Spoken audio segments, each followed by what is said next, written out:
Hello, bienvenue dans ce 15e jour du calendar et je suis désolée par avance mais effectivement il y a certaines vidéos qui sont pas enregistrées avec le même micro puisque j'avais commencé à faire le calendar très très tôt dans l'année et que depuis j'ai un nouveau micro.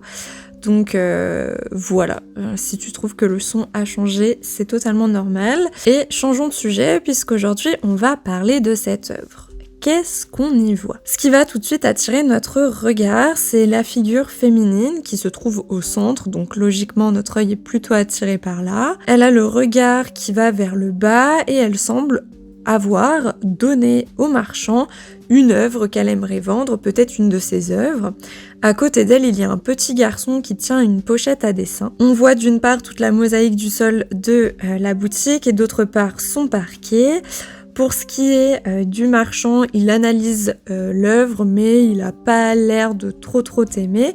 Derrière lui, l'un de ses employés jette un coup d'œil lui aussi sur l'œuvre, et derrière, on a un client qui feuillette un ouvrage. Sur le mur, on voit différentes esquisses qui sont exposées. Un peu plus sur la gauche, on voit une jeune femme et probablement son enfant qui sortent de la boutique vers des rues qui ont l'air potentiellement grouillantes, ou du moins on est vraiment dans une ville. Et encore plus à gauche, on a deux hommes qui sont en train de regarder une esquisse d'une ballerine, mais en même temps, ils ont l'air plutôt intéressés par la jeune femme au centre du tableau que par leurs esquisses. Et puis, derrière eux dans le tableau, devant nous pour nous, il y a un escalier. Cette œuvre, elle est de Emily Mary Osborne, elle s'appelle Sans nom et sans amis et elle date de 1857. C'est une des artistes les plus importantes associées à la lutte des droits de vote pour les femmes en Angleterre. En fait, ici, elle va montrer cette jeune femme en robe noire. Cette robe noire signifie qu'elle est orpheline et que potentiellement l'enfant qui est à côté d'elle est son petit frère. Donc cette jeune femme essaye de gagner sa vie potentiellement en vendant des peintures. Mais ce qu'on peut voir aussi dans cette œuvre, c'est surtout que c'est une réinterprétation de ce qu'on appelle le choix d'Hercule, qui est un sujet iconographique ancien, qui était très connu à l'époque. Donc là, tu dois te dire, mais pourquoi elle nous parle d'un mythe antique alors qu'on se trouve au 19e siècle? Donc je vais t'expliquer un petit peu ça parce que c'est pas forcément hyper évident quand tu vois l'œuvre comme ça en musée. En fait, Hercule, à un moment dans son histoire, il doit faire un choix. C'est pour ça qu'on parle de choix herculéen, par exemple. Et il va devoir choisir entre suivre deux femmes. Au choix, la première femme va lui garantir la gloire, mais pour cela, il va devoir traverser des obstacles. La voie, elle est difficile, mais elle mène vers la vertu.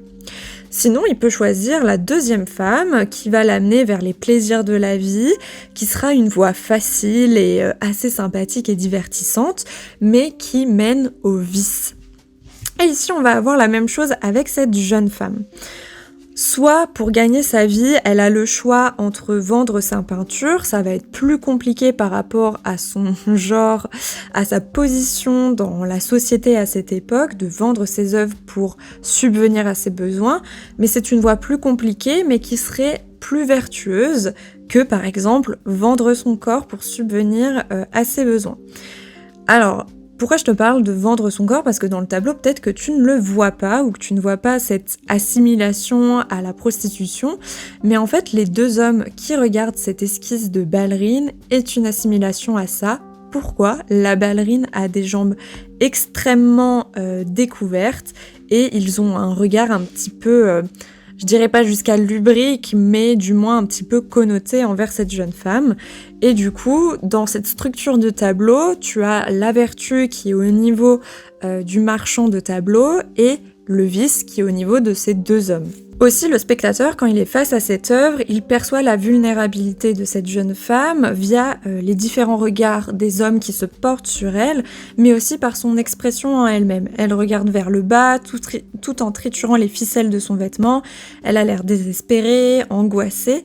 En plus de ça, sur le bas de la jupe, tu as de la boue, son parapluie il est imbibé d'eau, sa cape est totalement trempée, ce qui indique qu'elle a parcouru quand même un certain chemin pour venir essayer de vendre ses œuvres sous une météo très peu clémente. Le titre, il est aussi accompagné d'un passage du proverbe de Salomon. La fortune est pour le riche une ville forte, la ruine des misérables, c'est leur pauvreté.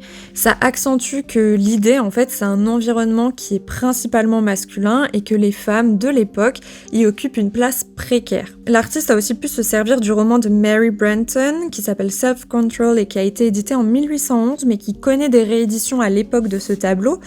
En fait, le personnage Laura veut aider financièrement sa famille et pour ça, elle va décider de se rendre chez plusieurs marchands à Londres pour vendre ses toiles. Malheureusement, ce sera un échec à chaque fois. C'est possible, mais on n'est pas sûr à 1000% qu'elle s'en est servie comme ressource. Mais en tout cas, ce qui est sûr, c'est que son œuvre, elle est clairement politique parce que dans ce tableau, on voit aussi les différents statuts de la femme à cette époque dans la société anglaise. Donc, tu as la jeune artiste qui est une femme non mariée qui va essayer de subvenir par elle-même à ses besoins. Tu as du coup la ballerine, figure de désir sexuel mais aussi de consommation. Et puis enfin, la bourgeoise qui sort de la boutique, eh bien, elle représente cette femme un petit peu invisible, sécurisée par le mariage et une famille. Pourquoi je dis invisible ? C'est parce que par le mariage, elle est surtout identifiée via son mari et pas pour son individualité telle qu'elle. Elle est identifiée via son mari, sa famille, etc. Donc c'est une œuvre, voilà, en ce sens politique. Et puis surtout, petit rappel, Osborne, elle est proche du cercle de lutte pour le droit de vote, elle est membre de la Société des artistes femmes. C'est une société qui permet d'aider les artistes femmes quand elles ont des difficultés pour se faire exposer ou pour vendre, société qui pourrait par exemple servir à cette jeune femme désespérée dans le tableau. Elle va signer aussi une pétition pour que la Royal Academy, qui est l'équivalent anglais, on va dire, des Beaux-Arts à Paris, soit ouverte aux femmes.